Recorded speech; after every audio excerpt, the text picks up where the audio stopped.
Copywriters and all other persuaders have a great opportunity exploring what I call microstories. This concept comes out of my book, The Persuasion Story Code, but you won't find the word in the book. It was actually developed by a brilliant mentee of mine, Ari Nersessian, who's helping me with follow-up emails for book purchasers. The idea of microstories is simple. Once you have weaned yourself from the hero's journey only mindset about stories, that is, once you're open to seeing the many, many other kinds of stories we already use successfully in persuasion, you realize you can tap into the same benefits with much shorter, punchier stories. Nathan and I talked about this for half an hour this morning on the Copywriters Podcast. The episode will be available 4 weeks from this coming Monday, tomorrow. I can't cover all the points and examples from the show, but here's one.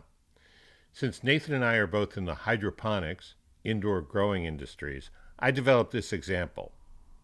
Let's say you have written a manual of little-known, high-yield growing hacks, and you're writing copy to sell it. For one section of the manual, you could use a bullet point. These 3 lightning hacks will smooth out your growing cycle and increase your yield by up to 35%.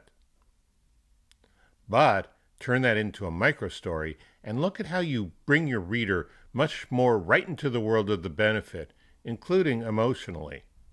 If you're like most growers, you pay attention to how, where, and when you use your lights, but you probably don't know these pro hacks that smooth out your growing cycle and increase your yield by up to 35%.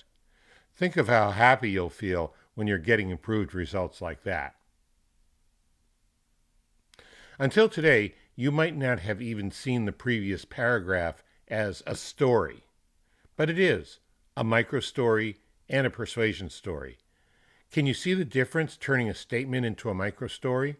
Can you see the difference it makes? How it brings the benefit to life and pulls the prospect right into the world of your story? I'll be speaking and writing more about this idea. If you'd like to dive into the world of microstories right now, though, check out my new book, The Persuasion Story Code. You won't find the word microstory in there, but you'll find examples and step-by-step suggestions for 25 kinds of microstories.